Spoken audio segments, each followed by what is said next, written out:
All right, awesome. So, Derek, thank you so much for the time. There are multiple things that I am really looking forward to chatting about today.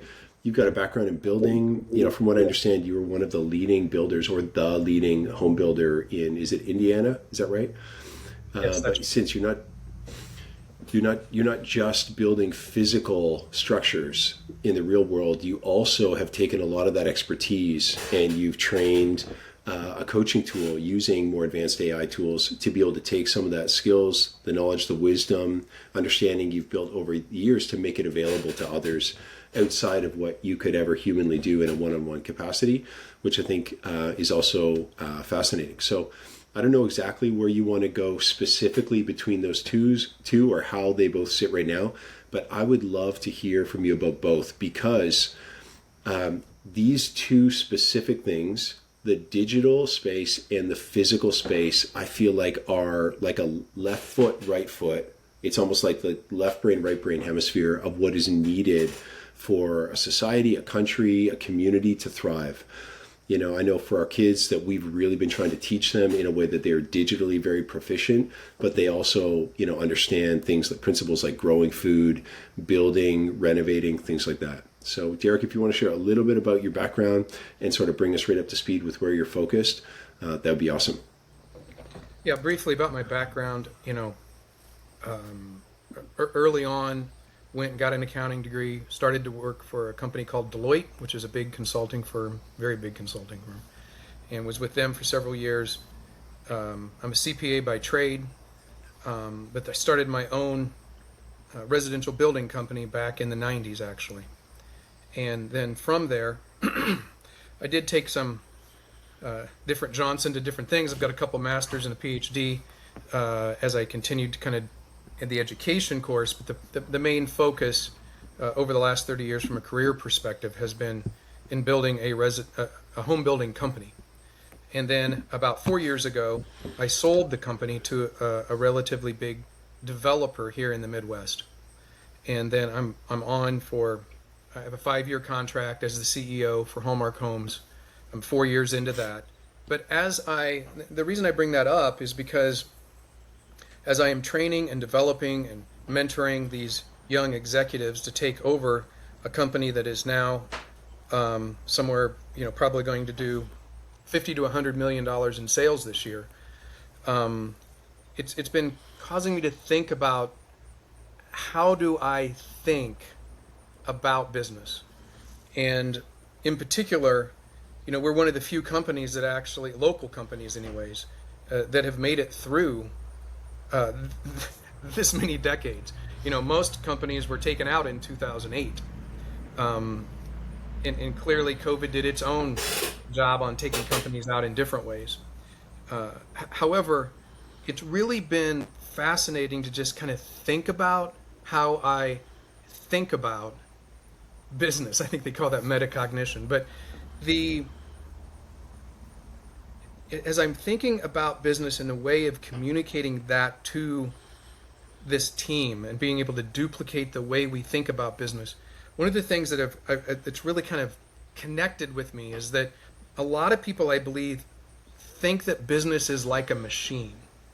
Okay, and if you get all the parts and pieces right, it's going to kind of continue to build in a way that's machine-like. But for me, it's not like that at all. It's much more like a weather pattern. It's much more like a chaotic weather pattern.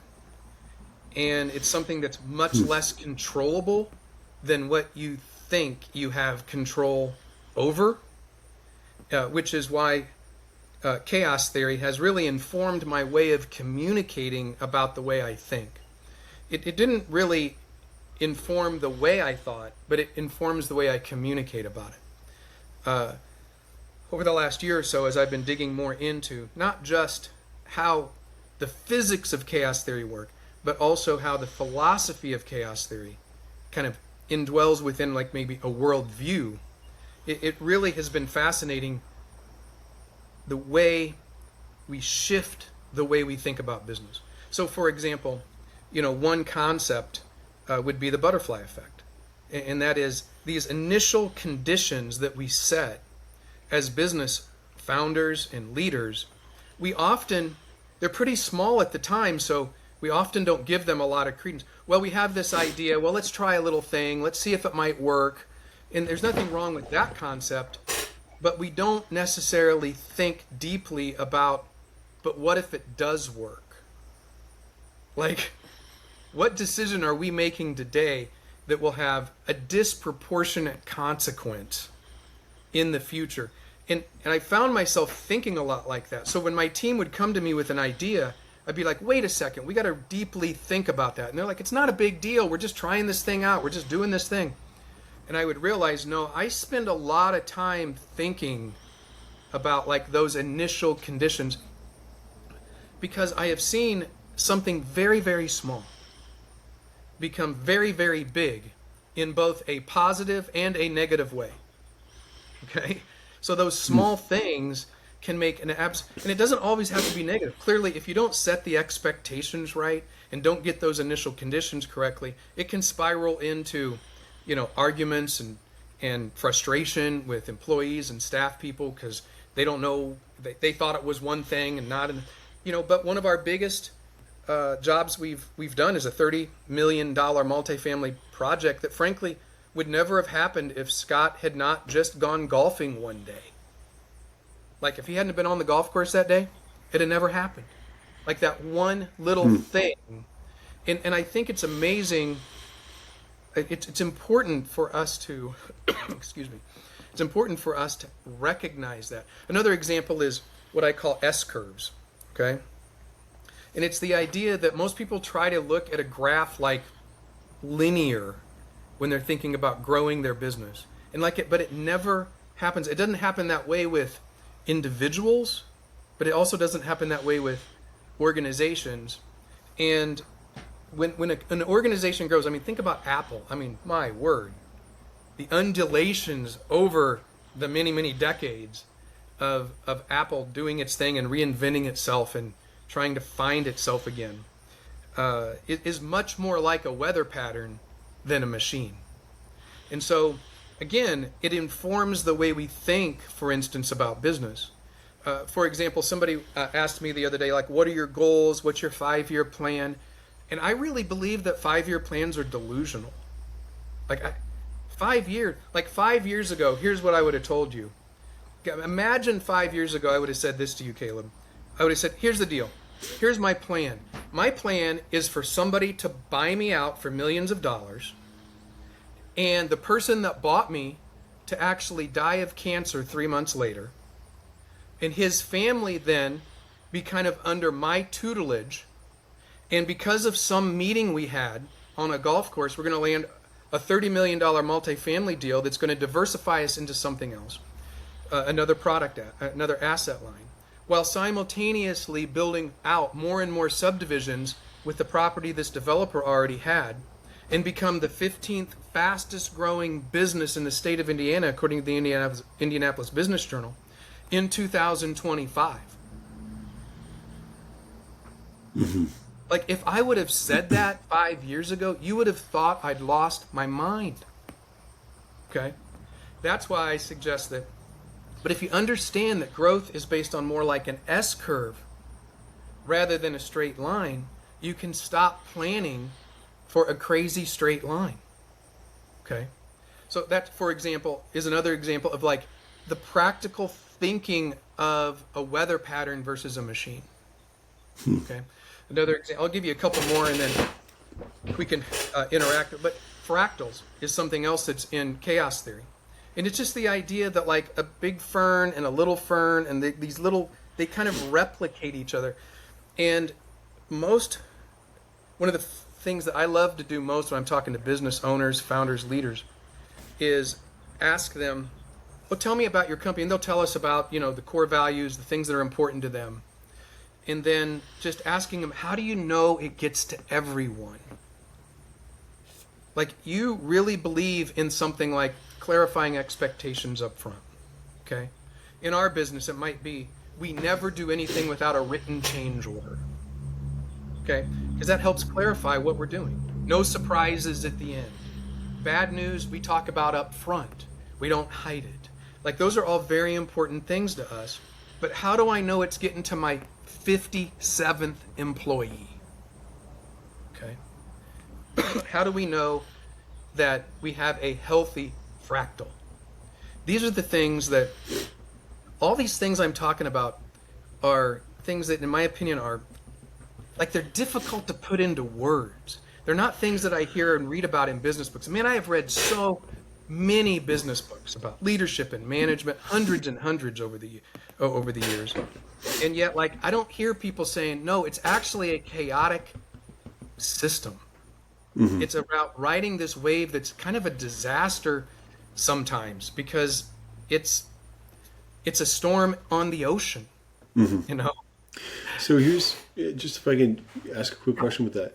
You know, I had an economics professor, and I remember him saying that you would get a disproportionate amount of breakthrough when you would have these people come up and they have a hybrid of training. So you have somebody who's studying economics and they also had studied biology, right, or physics. And you have these worldviews that give you a whole different lens because you're seeing patterns in a different way, principles at work and other things. So I'm curious, like, theologically, when you're searching for language and things, do you find the principle, there's a few things that came to mind to me, but I'm curious to know if there's anything that you're like, hey, this actually was helpful for me to understand it metaphorically or proverbially, or... Absolutely. And we don't, unfortunately, have enough time, but I will attempt to, in 3 or 4 minutes, respond to that, because it's absolutely fascinating. My next thing is at quarter after. I have my next call at quarter after. So if we wanted to go to like maybe 2 minutes before, that should give me enough time to just pull up the next piece. Okay. If that works for you. Well, I will do. Yeah, absolutely. And I'll do the best I can to be concise. Let's think about chaos theory for a second in a little broader terms. Okay. Chaos theory is, in a sense, saying that the world is not deterministic. It's more chaotic. But if you think about some of the things I'm talking about, like S-curves and fractals, we realize there's kind of there's an order to the chaos. Okay? So you start bringing things like, I don't know, Genesis 1 into the original Hebrew language of the first 2 verses of how there's an order out of chaos.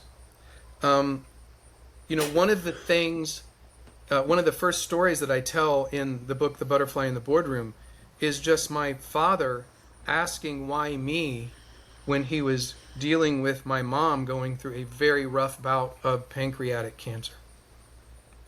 And recognizing that maybe every decision we make doesn't have a linear outcome. Okay? So even as we think theologically about the problem of evil, maybe it's not as, maybe this God life that we live in is not as deterministic as we think. But maybe there's some order in that determinism. Maybe we can't go so far as to suggest that we're fully Calvinistic in our understanding because there's just too much chaos in the world. But maybe we can't get too far into an Arminian worldview when we recognize that there is some order to this process. From a philosophical perspective, it is freeing for me to recognize that, you know what, I don't have control over nearly as much as I thought I had control over. And so it's more about riding those waves in life than it is about controlling the waves and being mad when they don't line up with what I want them to be. Yeah, I think it's so interesting that Jesus, when he puts the disciples in the boat and sends them across, he calms the sea for them. He's literally walking across it while it's wild and crazy. And that to me is an indicator that, like, God is not afraid of the wild. You know, the fact that Jesus many times would go up the mountain to pray by himself, he's up all night. Like, if you picture that with the crickets and the stars and the way the garden would come alive at night, you know, under the heavens or sitting by a fire, or just walking on a sea that's, you know, kind of stormy, and he doesn't even comment for himself. He's not afraid of the chaos. No. Yeah, that's a fabulous example. There's no reason there's no reason to be afraid of the chaos. The chaos is the opportunity. Okay, the maze isn't the problem. The maze is the territory.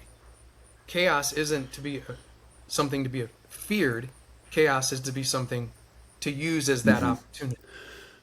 Something I've been thinking about recently is this idea. I think it's Proverbs. It says it's to the glory of God to conceal a matter, and it's to the glory of kings to seek it out. It doesn't say it's to the glory of man or humanity to seek it out. It's to the glory of kings. And if I look at that and I go, okay, well, someone who is like at the peak of their domain, right? Someone who's on the forefront of leading in whatever realm they have sort of kingship, or like they're at the top, it's to the glory of kings to seek it out. That whether you're just looking at like earth, like the minerals and the fact that all this stuff has either been mined or grown, the wood, the glass, the quartz, the silicon, like all of it, this stuff has come from, so these possibilities were really hidden or concealed in creation. It's made me kind of wonder if the way that we look at challenges and problems should be more like puzzles, and if some of the worldview that looks at things as like an obstacle or a battle or whatever is a little off, that even if Jesus wasn't looking at the storm and going like, oh, I do need to walk across the sea, but I should probably calm it, this is a struggle. He's going right through it, and I've kind of wondered if in some of the chaos of the challenges we face, if there's actually concealed in it keys for problems to solve, keys for new ways of doing things, keys for people to meet, connections that are being made. But if we're, too focused on the wind and the waves, if you will, you stop walking and you end up kind of faltering. Yeah, just to play off that just a little bit, I would take it maybe one step further and suggest that, the first chapter of James tells us that those difficulties and challenges are actually gifts that we're given. They're like presents on Christmas morning. Consider it pure joy. Yeah. Yeah, absolutely. And so when we start looking at those challenges as gifts, one of the things that's so frustrating to me is listening to, these people talk about how successful they are and how blessed they are by God and all this sort of thing. And I've got to listen to how much money they've made and all this. But, for every 10 people like that, there's 100 people that it didn't quite work out like that. But that doesn't mean that those challenges weren't also gifts and that God's not blessing them. It just kind of drives me nuts to kind of, it's a little bit like the football game, right? It's like, hey, we won the Super Bowl. Oh, all glory be to God. Like God didn't like the other team. Maybe God liked the other team too. But we get into this mindset that somehow, but if I'd have just done everything like Caleb, I'd have been a millionaire. Or if I'd have just done everything like somebody, I could have sold my business and had all this success, But if we understand the world more like it's a weather pattern and recognize we don't have near as much control, I think there was just as much chance that I would have ended up being worth 10,000 versus 10 million, or 50,000 versus 30 million. There was just as much. 2008 could have taken me out. One little decision could have modified that. And so if we have, you can start seeing where there's some freedom in this kind of worldview.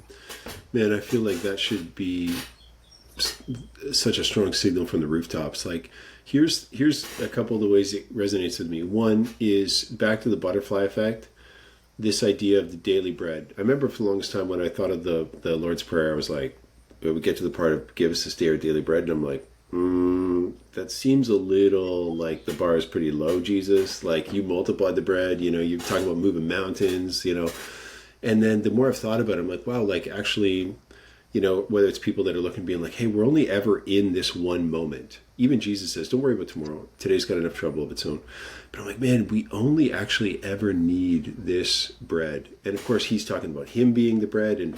But like the idea is that, your daily bread might be actually to go golfing this day, on this day. It could be that golf day is just a time of peace on the course, or a time of connection with someone, with a relationship, or it could be that you meet a someone who becomes, a client that you serve and are able to build how many homes for people, and in that process build wealth, but you're creating wealth in that. So I feel like that the mustard seed idea or the butterfly effect idea to me is almost in that daily bread, which is, hey, which I found myself praying more, which is with my wife, is just like, what assignments do you have for us today? Who are we to help and show up for? What is our daily bread? And at the end of the day, like in Genesis 1, basically looking at the day, and instead of stressing and feeling like you're supposed to grind more, instead looking at it and being grateful and looking and seeing what was done and being like, it was good, Yeah, it's amazing what would happen if we would recognize that there is there is no other thing that exists except this moment.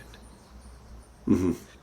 C.S. Lewis spends some time talking about the closest thing to hell is the past and the future. Okay? Interesting. And they don't even exist. So there are things that don't exist that we attempt to live in to put ourselves through hell.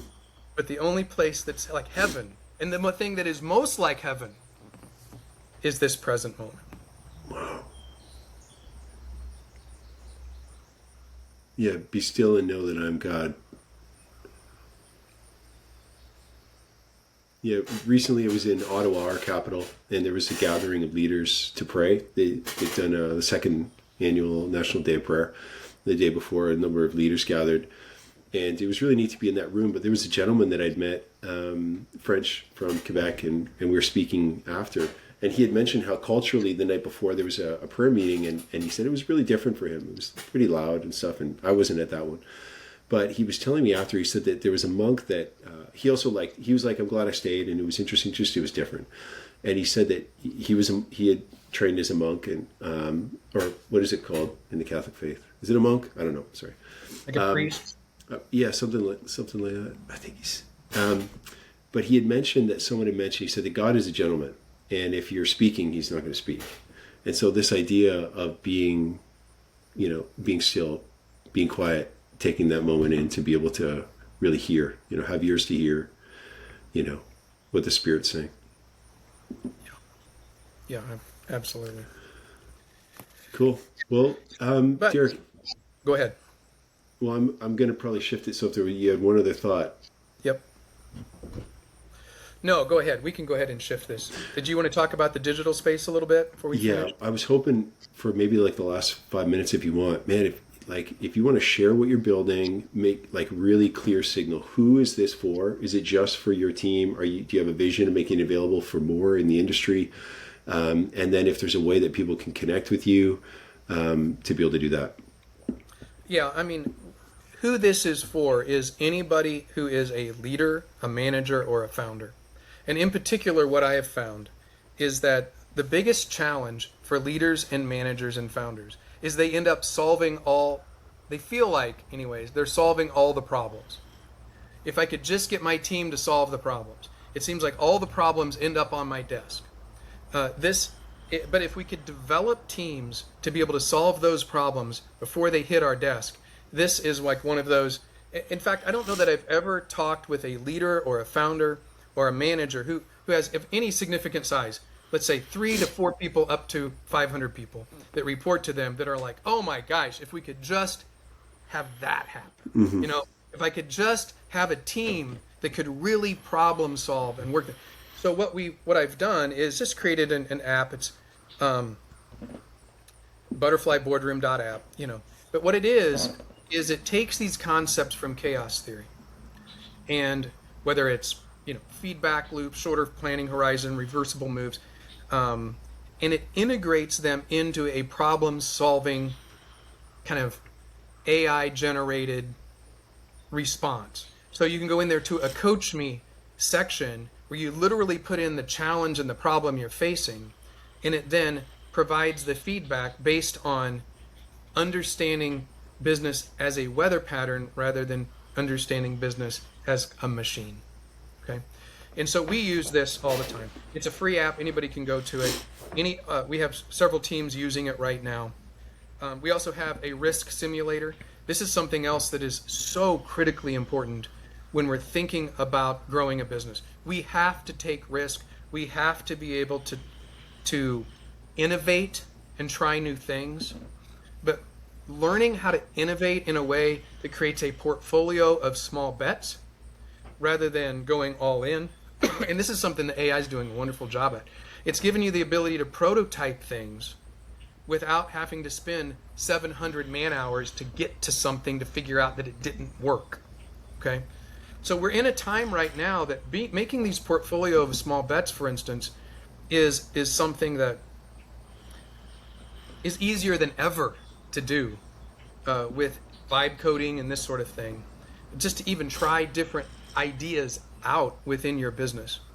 But what this does is basically a problem-solving app based on the manuscript, The Butterfly in the Boardroom. And The Butterfly in the Boardroom is simply a manuscript that I wrote, a book that I wrote based on, like, if I was going to help a team after 30 years problem solve like I problem solve, what would that be like? Okay? And then we took the manuscript, built the app out of it, and then the app then provides a way of thinking about problem solving that my team uses every day. And the beautiful thing about it is, even if the end of the day it doesn't like tell you exactly what to do, it gives you a way of thinking about things from a world view that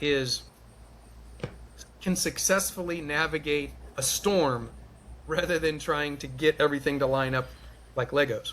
Mm-hmm. And it also then allows your team to be able to use language back with leaders and managers to help as a team problem solve rather than being completely, frankly, not even on the same page. Sometimes people bring ideas to me and I'm like, what are you thinking? Like, that wouldn't work in any business, let alone our business or any time of business. You see what I mean? But it kind of helps people think about problem solving like a founder, like a leader, so there can be connections and communication that's more open and effective. Anyways, you might have some questions on that, but that's the gist. Well, just so helpful. And I've never thought of it with the weather pattern. I know I've thought of things from an ecosystem standpoint in business, but whether, hey, if someone's not used to being out in the sun all day, you're thinking kids or whatnot, man, it's so helpful to know you're going to need shade or sun protection of some kind, or you get sunburn, or you got storms. We spend a lot of time up by the lake, and for the temporary structures that people have set up in your, kitchen tent, your dining tent, etc., for some people, if you haven't secured it, and we found ratchet straps work really well because of the wind coming up off the lake, just that one tip alone, having lived through one storm, to know you just ratchet strap it when you set up and it's sunny and you don't have to worry about it, with weather coming through. Those little tips, but specifically in a practical business sense, how much more so when you're dealing with, millions of dollars, tens of thousands of dollars in some of these decisions that could easily be avoided with some practical guidance. Yeah, absolutely. I think that sums it up very well. Cool. Awesome. Well, Derek, really appreciate it. Butterflyboardroom.app, I think definitely worth checking out. And thank you so much for the time. Butterflyboardroom.com is the website. Okay. And butterflyboardroom.app is the actual leadership app. Okay. Awesome. Well, thank you so much, Derek. Thank you. Thank you, cool. Caleb. Thank you very much.